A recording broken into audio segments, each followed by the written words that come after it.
Calebsense talks about the haves and have-nots. Firstly, I want to say thank you to all the people who have supported me, including my friends and family. I'm making this YouTube channel to talk about important topics in society today and what you can do in order to improve your self-value both internally and externally. Your support of me has made this possible. Right now, I'm looking to put out a video about once every 2 weeks on different topics, whether it's about self improvement or talking about society as a whole. I hope you find this video interesting and that you take the time to like and subscribe to my channel. For the sake of this video, I want you all to think that the haves are the business leaders that are well beyond the 1%. And you could even loop in the 1%. Basically, I'm going to go over some tips and ways to help increase your income and what you need to do in order to be more well off financially than if you were not to do that. To start with this, you have to think about two different aspects of capitalism. These two aspects are stock trading and trickle-down economics. A simple way to explain what a stock is you're basically buying a portion of a company. So for example, say you have an Apple share or an Apple stock, that means you own a piece of Apple. One way in which these haves or the top 1%ers get ahead is because they own massive shares of these wealthy companies. Now, I wouldn't exactly call myself a financial advisor, but I will say is that since these haves own large portions of certain companies and they kind of have the ability to sway the rules, laws, talking about lobbying in their favor, this allows their companies to succeed moreover than, say, smaller businesses. So, an easier way to gain wealth would be to invest in these types of companies. So, like the Apples, the Amazons, Teslas, and the ETFs that contain these different companies. And then over time, these companies will increase their stock price so you would get more profit. And the more that you look to invest, the more money you would get in return. For example, say you invest $100 and you get 10% return, you only get $10. But say you put $1,000 in the market, that $10 will end up being $100. So this concept works obviously the more money you put into the market, and that comes just with the idea of saving and by choosing a job in which you can make a higher income. So before I go into talking about education and ways to reduce cost for education, I want to go back and talk about trickle-down economics. Trickle-down economics in the United States was basically a policy that gained traction during the Reagan administration in the 1980s. The basic idea of this is that they would give tax cuts to the higher earning individuals with the hopes that the income would transfer down to the lower and mid income individuals, thus raising everyone up. Now, I think this is an important topic to mention just due to the fact that it kind of led to this dynamic of where you had to go to school, and especially nowadays, you need to get higher education to get by. And getting this degree will lead you to be an employee for 30 or 40 years, which basically is an example of you being put into the rat race. You go to your 9 to 5, 5 days a week, enough to have that white picket fence life, and you're basically trapped at your job until you reach the age of 62 or 65. And honestly, to me, what might be the most interesting aspect of it is that we have different systems in our society today that promote this idea of getting a degree and getting a job because when it comes to buying a house, you need to have job history, you need to have a higher credit score, you need to have pay stubs from different businesses that you work under. I'm not trying to say that this system is bad. I think that there's some definitely admirable qualities of trickle down policy that Reagan was making in the 80s and Donald Trump when he was president. There is definitely certain aspects of this that he tried to implement when he was in office. But I think that if you think about quality of life and you think about maybe the most ideal way to live, I don't think this really, I would say, qualify as being the best way to live, just given that you don't really get to experience life other than the 2 weeks of paid leave per year, and then once you retire in your 60s. I made this video basically to serve as a how-to guide to avoid this kind of life. And the first aspect of this sounds a little bit cliche, but it's the idea of achieving higher education in order to get post-secondary education. Now, I'm not fully saying that education is perfect, and actually Jake Tran made a very good video talking about the flaws with the education system and the reasons that education is the way that it is in our country today.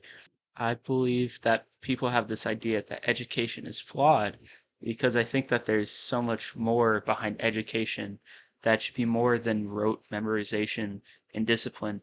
Which, not to say that there's some downsides with that those kind of traits that education has, and it's why I think you should still care about education. It doesn't lead to profound success just in itself. I personally think that education is important because of experience. Humans are generally good at things that they spend time doing, especially when you think of the 10,000 hour rule. So start thinking of hobbies that help build experiences that you could hone into later that can potentially become legitimate side hustles. Now, these side hustles would probably be more helpful to pick something that not everyone is doing.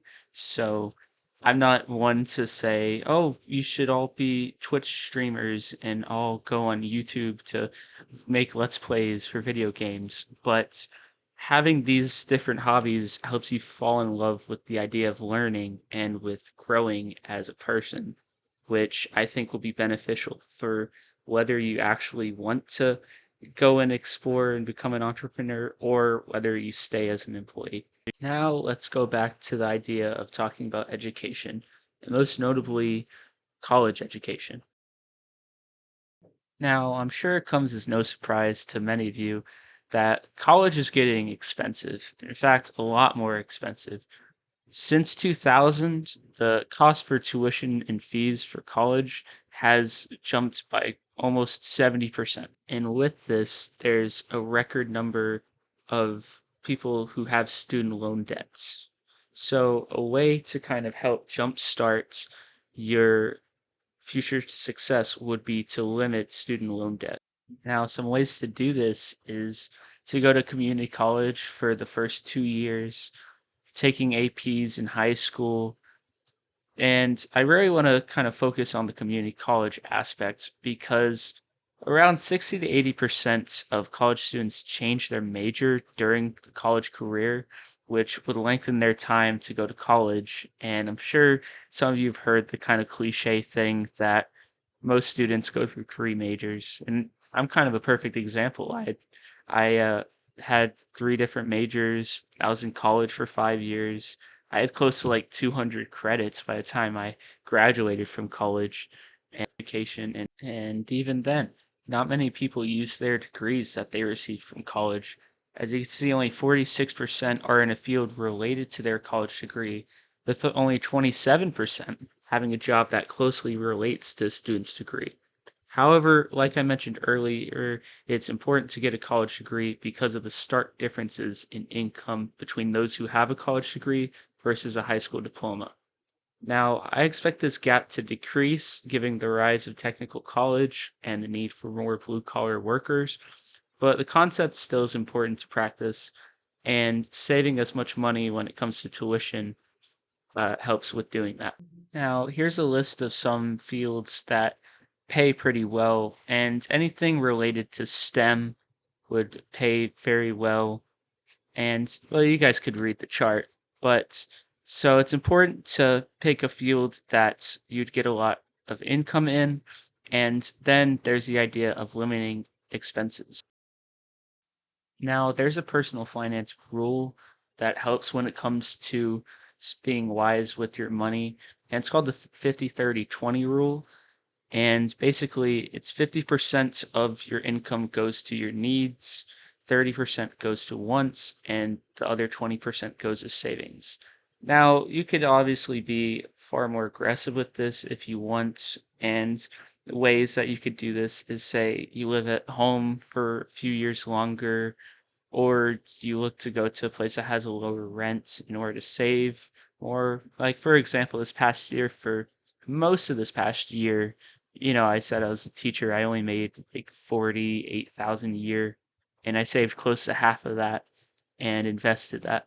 So now this isn't exactly, I guess, say like a Bible. It's not something that you need to solely do, but it's just a way to start getting into the practice of investing and being smarter with your money.